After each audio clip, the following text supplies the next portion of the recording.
y'all, and welcome back to my channel. If you're new, my name is Hannah and this is a video answering all of y'all's questions regarding my first reenacting experience, and then there was a couple of random questions that were thrown in there. But anyway, I recently asked for questions about that on my YouTube channel and on my Instagram page, so I got a ton of questions on Instagram, not as many on YouTube, but I'm going to try to answer them all on this video and see how long it takes to get these all answered. And I had quite a few really good questions from you guys, so I'm going to start with the oldest ones that I have from my YouTube video. So I'm gonna get right into it, and if you're new to reenacting, hopefully this video might give you a little bit of insight of kind of what it's like, and I'm gonna try to throw some pictures and video clips in here to just demonstrate some things, because I know that not all of you guys that are watching this are reenactors or are interested in this kind of stuff, so hopefully it'll be entertaining either way. So my first question that I got: what was the worst part of this experience? I've really tried to think hard about this one, but I struggled with my legs hurting really bad, and by the second day I barely even made it from the door of our hotel room to the bed because my legs were hurting so bad. And I think part of that was from climbing up and down this really big hill that is down at the park. Come on, you can make it up there. Come on, let's go. And we did that so many times a day, so my legs were just so shot. And that was probably my worst experience. I didn't really have a big problem with blisters. I only had one, and it wasn't really that bad, so it wasn't something I needed to worry about. So I'd say that was probably my worst experience. And if I could pick one thing, not including spending time with awesome friends, what was your favorite thing about this experience? And that was probably just like the entire experience of getting to be a French Resistance reenactor. Like, it felt so real at times that I forgot that I was acting, and it's just interesting to like think back and imagine what it must have been like for those people during that time to live in that. And it's just crazy to think about and to like be doing living history like that. So that was probably my favorite thing about the experience. And of course I enjoyed the battles and the skits. I really enjoyed both of those things. And the next question is, how was your first time of reenacting? And it was great. It was everything that I expected it to be, and I totally want to do it more often. And then two random questions. They don't have anything to do with reenacting, but this says, what's your favorite book of the Bible, as well as your favorite Bible verse? And my favorite book of the Bible is Romans, and my favorite Bible verse is probably Psalms 18:30. So here is the next bunch of questions. Are you considering tent camping in the future? And yes, I have been considering that and thinking about that. I'm not 100% sure if I'm going to do that yet, but it's something I've put more thought into since the event. This next question is, was your first battle everything you imagined it to be? I'd say yes and no. I didn't have a lot of experience in the first battle. I didn't get to shoot for long because I had to take a hit, so I think I probably went through 5 blanks that first battle, and it was really short. And I was just learning, so I guess I expected to have more firing time during that battle, but other than that, it was everything I expected it to be. And how many rounds did I use? I don't know if this means like in general for the whole weekend or just that battle. So the first battle I used 1 round, which is 5 blanks, I believe. And the entire week I used probably 1, 2, 3, 4, 5, 6, 7, 8, 9.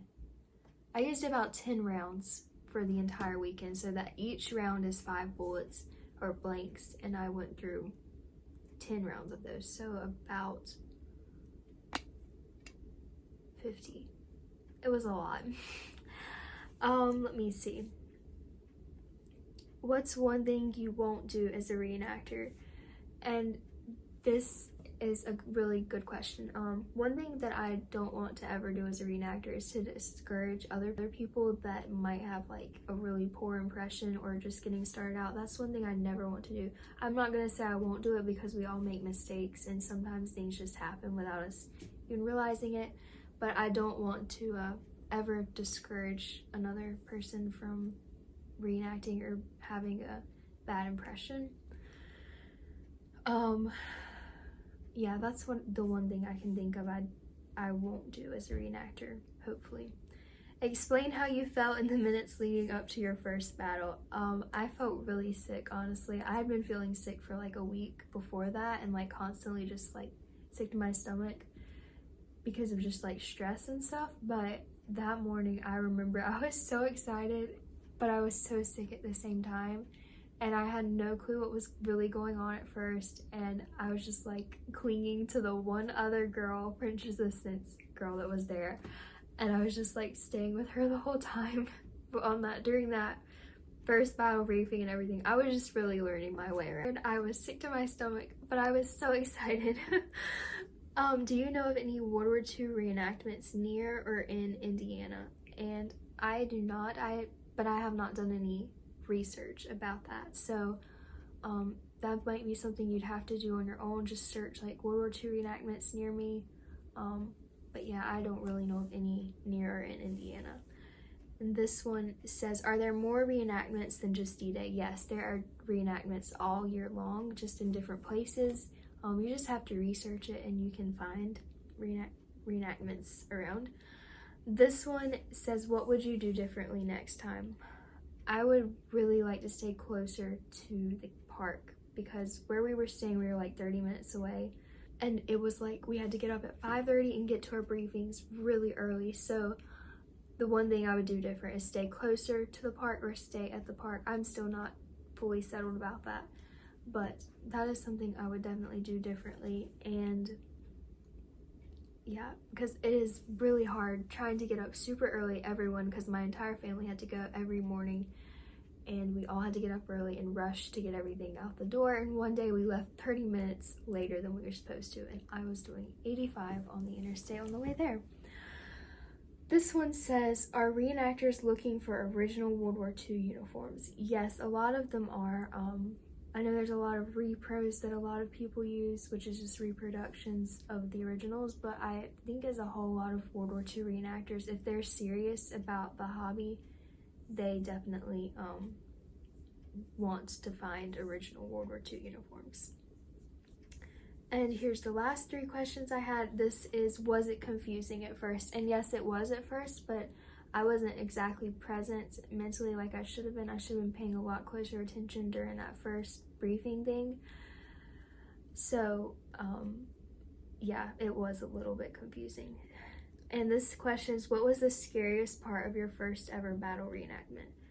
So the scariest part for me was probably when we were shooting the second day. This didn't happen the first day. I'm kind of surprised. The second day we were all out there, we were all shooting, and there was so much firing going on. And I had people on either side of me, like at least a few feet away. And then all of a sudden, like out of nowhere, my ears just went like muffled, and it was the weirdest feeling. It hurt a little bit. It wasn't like this horrible pain, like screaming pain or anything, but like I couldn't hear very well. And I'm gonna insert a clip in here to describe what it sounded like, because as soon as that happened to me, this is exactly what I thought of.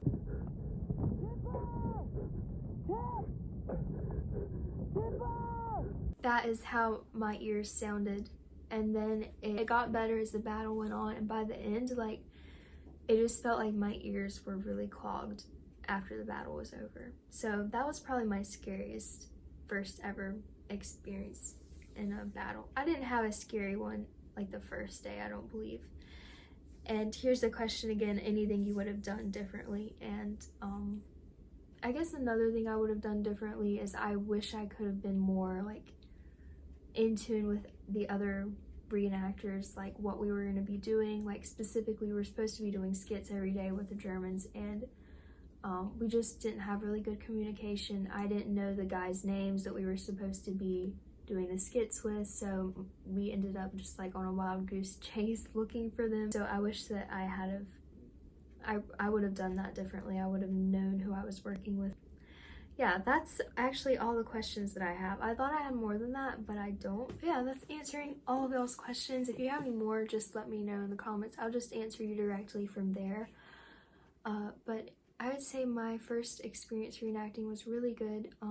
I'd say another thing that I wish I had done differently is not have been so afraid of like getting in trouble for certain things, like the zippers on my Barbie boots, or like just different little things that were not that big of a deal when I actually got to D-Day. I was just overstressed about some really silly things regarding the reenacting part of it, and like I was super scared of the Germans, and I just just some really dumb things. But I think every reenactor probably has those first time fears of different things. But yeah, I'd say that was the only things that I really dealt with during that, wondering what I should have done differently or wishing I had done differently. But yeah, so anyway, I hope that y'all enjoyed this video. Thank you so much for watching. Please like, share, and subscribe, and I've not said that in so long, so it's weird saying again. Leave me a comment letting me know like a story about your reenacting experience or something funny. There's always funny stories to tell from your first reenactments, and or just reenactments in general. I've heard so many since D-Day, and like getting to know the other reenactors that I was with, just hearing what they've had to say about their experiences in the past. It's just really neat. So if you have any funny stories or anything you want to share, just leave me a comment and I'll get back to you. And I hope that you guys have a great day, and I will see you soon in another video. So thank you so much for watching, and Jesus saves.